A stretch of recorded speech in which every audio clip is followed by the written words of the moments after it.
Class 8 subject computer science chapter number 7 और lecture number 8 plagiarism. आज हम पढ़ेंगे जी प्लेजरिज्म। सबसे पहले इसका पढ़ लेते हैं, फिर मैं आपको अपने लफ्ज़ में बता दूंगी। It refers to usages or imitation of the language and thoughts of another person projected as one's original work.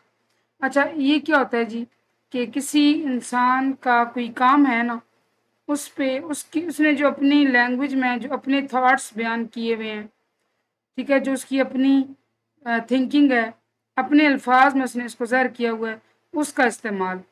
Plagiarism is describe by the Merriam Webster dictionary as follows.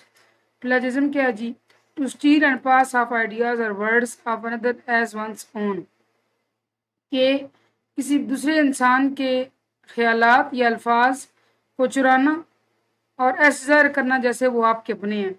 To use another's production, दूसरे इंसान की कोई भी बनाए हुए काम को इस्तेमाल करना विदाउट क्रेडिटिंग द सोर्स, लेकिन ये ना बताना कि मैंने ये काम, फॉर एग्जाम्पल आप हेल्प भी तो ले सकते हैं ना किसी की काम की, तो क्रेडिट ना देना कि मैंने कहाँ से हेल्प ली है, खुद का काम ज़ाहिर करना।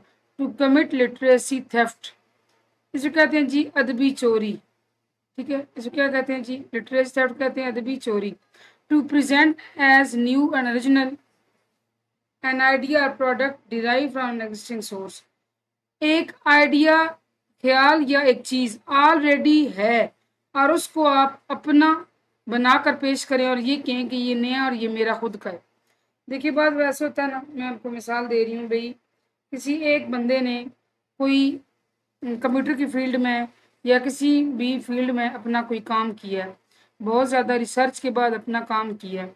अब वो सारा काम उसका चोरी कर लेना या किसी का आइडिया चोरी कर लेना और उसको कहना कि ये मेरा अपना काम है, ठीक है, यानी कि अपना नाम लगा देना, इसको कहते हैं जी plagiarism.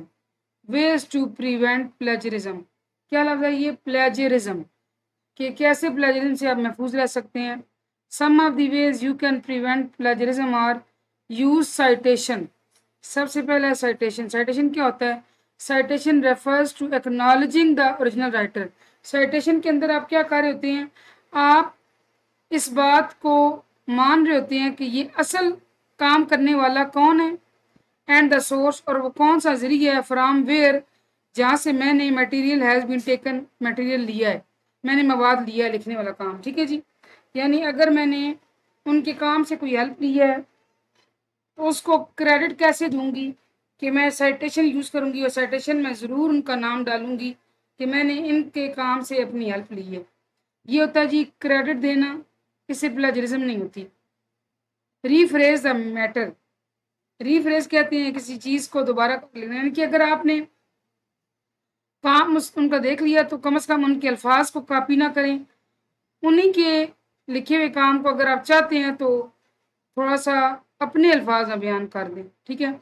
Use this for statements coated by another person, किसी दूसरे बंदे की बात को इन कामस के अंदर बंद करें ताकि ये समझ आए कि ये कोई बात कहीं से ली गई है, ये आपकी अपनी नहीं है, ठीक है। इन डबल कामस का, इनको कहते हैं जी डबल कोटेशन मार्क्स। क्या कहते हैं? Double quotation marks. Encourage original ideas and use authentic resources, एक तो ऐसे जगह से डाटा लें जो बिल्कुल मुस्तनद हों, सही हों, दुरुस्त हों, और दूसरा जब आपने किसी जगह से किसी के आइडिया को आगे फैलाया है तो उनका नाम इस्तेमाल करें, बताएं कि हमने किस पर्सन के काम को देखकर हेल्प ली है, ताकि उनके काम की हौसला अफजाई हो, वो बददिल ना हों, अपने आप की जो है वो काम को जब देखें कि अप्रिशिएट किया जा रहा है तो उनको मोटिवेशन मिले, उनको हिम्मत मिले, हौसला मिले, ठीक है जी। ये था आज का लेक्चर, होपफुली आपको समझ आएगा। Thank you so much for watching. अल्लाह हाफिज़।